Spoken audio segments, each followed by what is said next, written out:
Qu'y a-t-il dans les vaccins?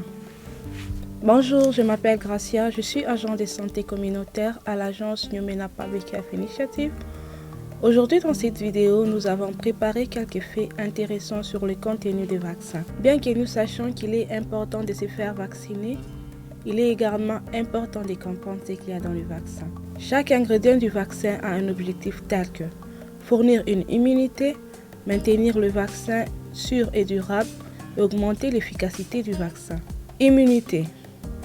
Lorsque notre corps produit certains anticorps pour combattre une maladie, nous devenons immunisés ou protégés contre cette maladie.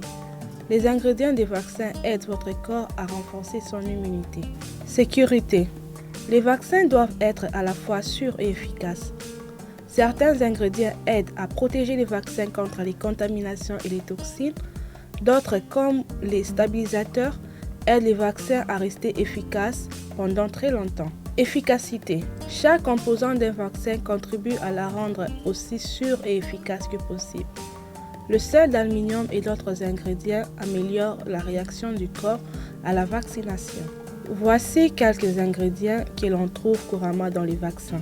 Stabilisateur. Le but est de maintenir l'efficacité du vaccin après sa fabrication. Il se produit naturellement dans le corps comme le glucose. Adjuvant. Le but est d'améliorer la réponse de l'organisme à la vaccination. On le trouve principalement dans l'eau, les préparations pour nourrissons et plusieurs produits de santé, notamment les antiacides, l'aspirine tamponnée et les antisudorifiques, en exemple les sels d'aluminium. Ingrédients inactivants résiduels. Le but est de tuer les virus ou d'inactiver les toxines pendant le processus de fabrication. On les trouve le plus souvent à l'état naturel dans le corps humain, les fruits et les meubles tels que les tapis, les tissus d'ameublement.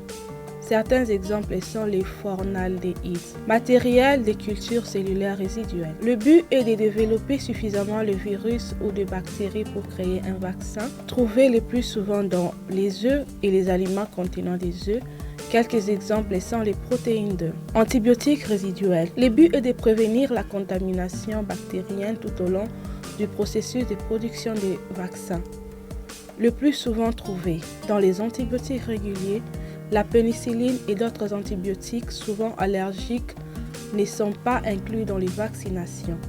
Exemples, néomycine, canaïcine, streptomycine et autres. La majorité des vaccins ne contiennent pas de mercure. Une petite quantité de thymérosal est retrouvée dans certains vaccins TD et vaccins multidoses contre la grippe.